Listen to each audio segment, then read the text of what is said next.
let's move on. So you wrote a wonderful book, the 100 years history of Silicon Valley. That is the past. Can you imagine your ultimate vision of next 100 years of integration of artificial intelligence with the automotive industry? So what happens in the next century of AI and the automotive industry? So companies need to think of cars as software, not just hardware. And the winners will probably be those who integrate vertically, make the chips, make the AI software, make the cars, make the communication satellites, and so on. That's the Tesla model, if you think of it. Mhm. And companies need to think of a future when people don't buy cars, but use them only when they need them, as I said. When Google created Waymo, it basically created the business plan that I'm talking about. The car manufacturer becomes a taxi company, sort of a taxi company. Mhm. In terms of the hardware, AI requires cameras, radars, lidars, sensors, communication, and of course, thousands of chips. So we think of a car as a body and an engine and wheels, but clearly AI changes the definition of what a car is. It is a system of sensors and actuators driven by computers. The traditional car is a machine that controls itself, the interior, while the driver, me or you, controls the environment outside, the traffic light, the child playing on the sidewalk, the ice on the road, and so on. The car of the future is a car that also has control, has to control its environment. I also think a big transformation will take place in the infrastructure. Think of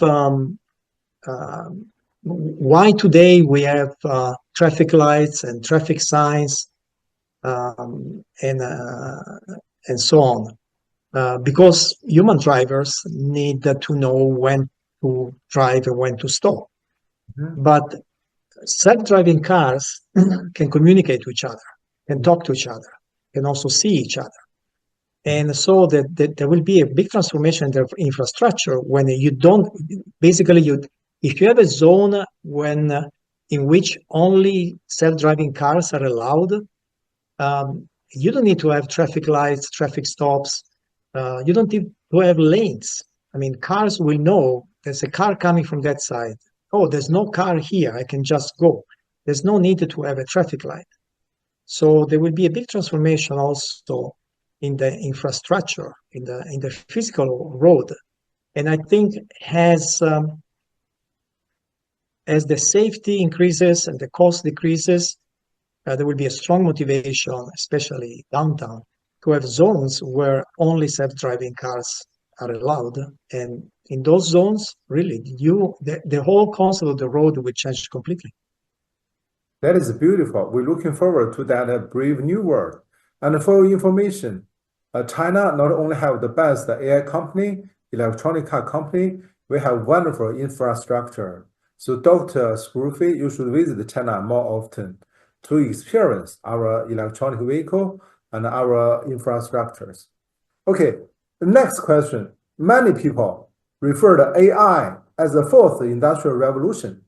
So what capacity do you think a company or companies should possess today to keep up with this technological transformation? I think I already replied in the previous answer. I mean, they have to think of themselves as software companies, and the concept of the car changes. You know, the car is made of cameras and radars and lidars, and the body, the engine is less important.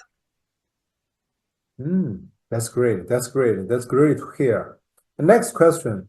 So many people believe, globally speaking, it's primarily China and the United States are leading the AI and new energy vehicle industry. So can that be imagined in the future? The competition in the AI automotive sector will be between China and the US companies? No, no, of course no. The German and Japanese car manufacturers have the technology and the money to compete.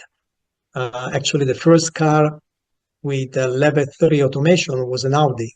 And recently, Mercedes just introduced the level 3 car in the United States ahead of Tesla, which is still a level 2. So, many innovation, think of it, a lot of the progress of AI originated from Europeans and Canadian scientists. Geoffrey Hinton is British, Yann LeCun is French. So there are many countries that have top AI scientists. In fact, talking of Chinese AI, I think that DeepSeek has opened opportunities for countries that normally don't compete in car manufacturing. DeepSeek showed that there is a path to cheap AI. I can see a day when the intelligent platform will be cheap enough that any car manufacturer can license it, just like one can license Windows for a laptop or Android for a smartphone. Windows and Android have enabled many more companies to make laptops and smartphones. So there could actually be many more players in the field of self-driving cars. Not now, of course, but in the near future, it could be that AI models like DeepSeek actually make it possible for other companies, countries, to compete with the Americans and the Chinese. Yeah, let's start with question 4. Okay, thank you, Dr. Scrufy. That's wonderful. Let's move to question 4. So what about Chinese AI? Any observation from your side? Yes, of course. The last 4 months have been the season of the Chinese AI models. Alibaba's Qwen has become the favorite open source model for at least in the universities.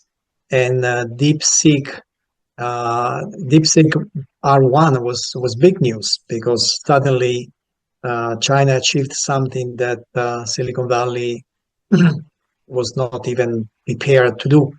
And DeepSeek has integrated 3 technologies that I keep talking about: chain of thought, reinforcement learning, and model distillation. And all these Chinese models are important steps towards sustainable AI that doesn't require billions of dollars to train a model. DeepSeek was also very important. Was also the first, probably still is, the only company in the world to create a model that is all 3 things in one. It's a chatbot, it's a reasoning model, and it's a deep research system. And OpenAI has been trying to separate these things. DeepSeek gives you all 3 at the same time. And then there are other Chinese startups that are doing very well on all the benchmark. 01.ai, I don't know the Chinese name, probably mispronounced them. Chipu AI with GLM, StepFun, and so on. And I'm very happy at a personal level to see that these Chinese companies understand the importance of open source. As you probably know, I've been a strong supporter of the open source movement. In my opinion, the restrictions on US exports of high performance chips was probably good for China, because it forced the Chinese companies to focus on sustainable AI. And so now they have leapfrogged, jumped ahead of OpenAI, Anthropic, and so on. Here, I mean, you saw the recent announcement by OpenAI and by Elon Musk's XAI. They're still thinking in terms of scaling up. And I don't think that's the future of AI. So what about AI in the mobility industry? Yeah, so we all know that China's electric cars have become the best in the world, especially if considering the price. China has already surpassed the USA and Europe in sales of electric vehicles. The advantage that Tesla still has is in the software and not the car itself. Tesla is a software company before it is a car manufacturer. That's where Tesla still beats Chinese electric cars. No. However, Mhm. the Chinese car manufacturers can now take advantage of their own native AI models. Yeah. For example, Geely is known in the West because it owns Volvo and Lotus, but it is actually also an AI company. It developed its own model that I probably mispronounced, Xingrui, and it was the first car manufacturer to integrate its model with DeepSeek R1. Geely also partnered with a new AI startup, StepFun, to develop two open source multimodal models, one for video generation and one for voice generation. Most car manufacturers are still using NVIDIA's Orin chips. Um, the, the chip from NVIDIA called Thor is 4 times more powerful than Orin. The first car that used Thoris was the Link 900, and Link is a subsidiary of Geely. At the recent show in Las Vegas, Geely announced an AI platform based on Xingru Plus R1, and now they announced that their platform, I'll try to read it, Changli Hao Han, excuse my Chinese, Yeah. is powered by dual Thor chips. And this new platform comes in 5 levels of intelligent driving solutions, H1, H3, H5, H7, H9. Well, H9 is level 3 automation. So this would be the first platform ready for mass production in level 3. So I would take them very seriously. Just like DeepSeek was the first serious threat to OpenAI's dominance in language models, Geely could be the first serious threat to Tesla's dominance in AI for mobility. As far as I know, Geely is also the only car manufacturer besides Tesla that boasts its own satellite technology. Geely's subsidiary G-Space, basically the equivalent of SpaceX, launched its first low orbit satellites for autonomous cars already in 2022. And this satellite constellation apparently has an accuracy of to within a centimeter. SpaceX Starlink constellation has a lot more satellites in orbit, almost 7,000 now. But we have learned that the Chinese can catch up quickly. In 2022, Geely also acquired control of Meizu, a smartphone maker. So they will be able to develop cars with smartphone features before Tesla. So these are things that we have to take very seriously. Incidentally, these leaders in the AI field are all based in Hangzhou, which is located 1 hour from Shanghai, for those who don't know. Alibaba, DeepSeek, and Geely are all from Hangzhou. The same city has Zhejiang University, which has a record of innovation in AI and robotics. And Hangzhou was also home of pioneers of Bitcoin mining. So, I'm following closely the developments in Hangzhou, which is a very interesting hub of high tech. That's great. That's great. That's why Silicon Valley and Hangzhou, they are like pioneering cities in pioneering regions in the world. So that's beautiful. You should come to Hangzhou more often, Piero. I will show you around all those wonderful high-tech companies. Okay, yeah. And also, next question. What is the three most leading American firms producing chips? Three. Well, depends what kind of chips, but in terms of market valuation, then definitely NVIDIA, Qualcomm, Intel. No, but in terms of sales volume, is McDonald's, KFC, and Burger King. They sell chips a lot. Yeah. Okay. Let's move to question number 4. So, what about the automotive chips, Piero? Yeah, it's a good question. Batteries were the foundation for the first phase of electric car development because they're electric, so you need batteries. And that gave BYD a big advantage. But now chips are the foundation for the second phase of electric car development. In the USA, this market is still dominated by chip companies like NVIDIA and Qualcomm. And only Tesla and partially General Motors are making their own chips. Well, China sounds like it's way ahead in creating competition for car chips. In fact, China's electric car race is also becoming a race about chips. Traditionally, Chinese car makers relied on American chips like NVIDIA and Qualcomm, but there was a tidal wave, really tidal wave, I don't know many, of Chinese car chip makers following the trade war with the United States. China now has hundreds of chip makers specialized in cars.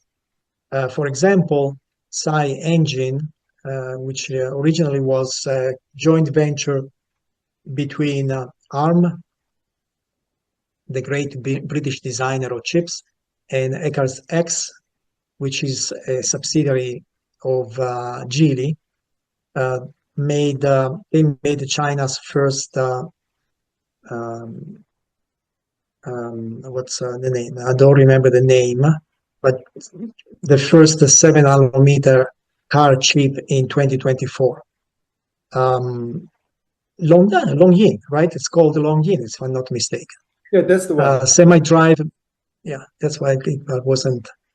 Semi-drive made the first car chip to be certified in Europe, and there are many other car chip makers in China. The reference point is Tesla, that started making its own chips in 2019, and now Tesla has 2 AI chips that are the top, and they're both 7-nanometer technology. But the Chinese are catching up. A few months ago, another Chinese electric car manufacturer, NIO, announced the first automotive chip based on 5-nanometer technology. And Xpeng's Turing AI chip has been widely publicized, although they didn't disclose the nanometer generation. And soon, SiEngine, which again is part of the Geely that we discussed, will introduce its own 7-nanometer chip. I think it's called the name AD1000 or AD2000. So, the Chinese are catching up very rapidly also in chips.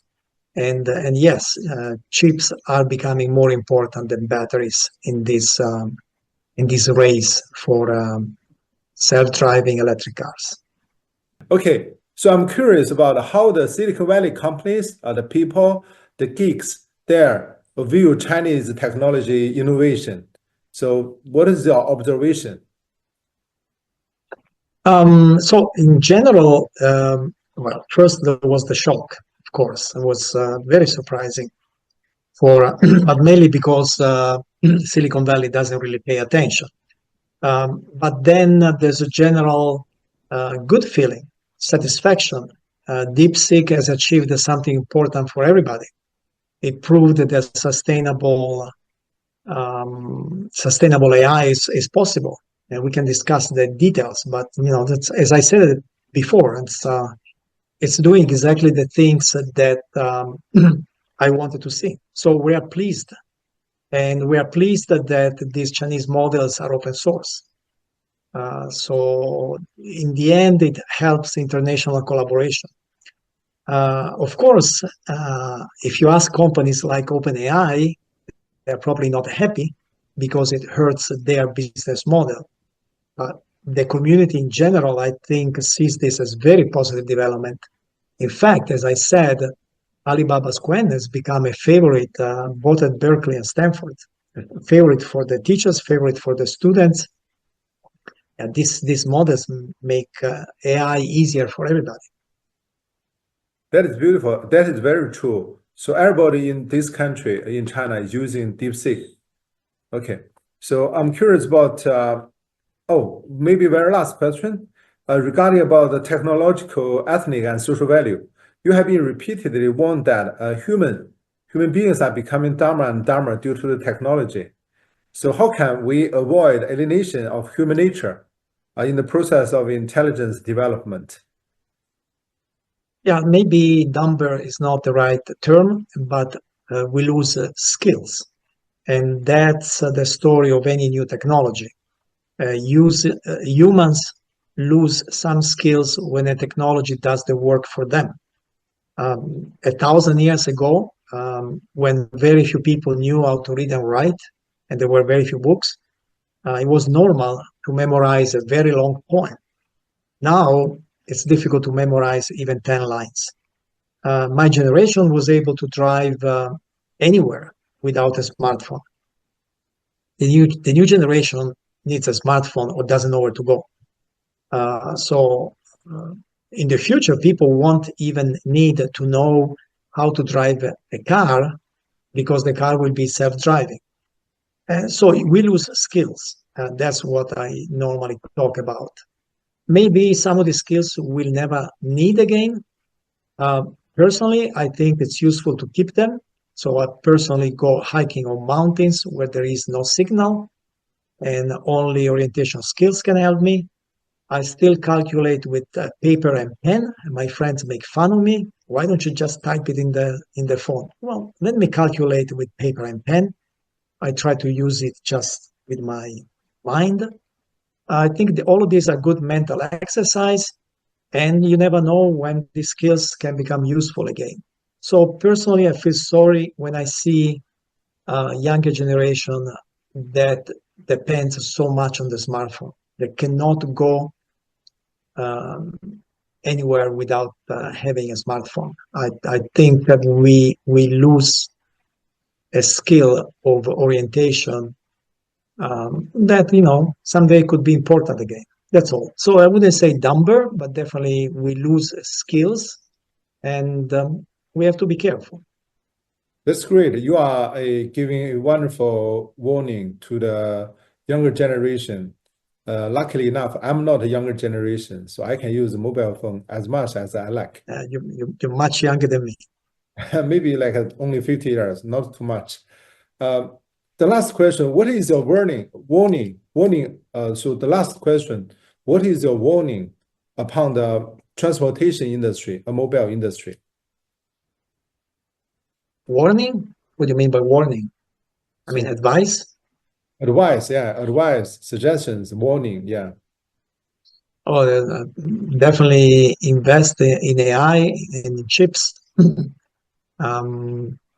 There's the competition is ferocious there, and definitely the DeepSeek case shows that international collaboration is still very important. You can make a lot of progress if we keep things open source and we exchange knowledge.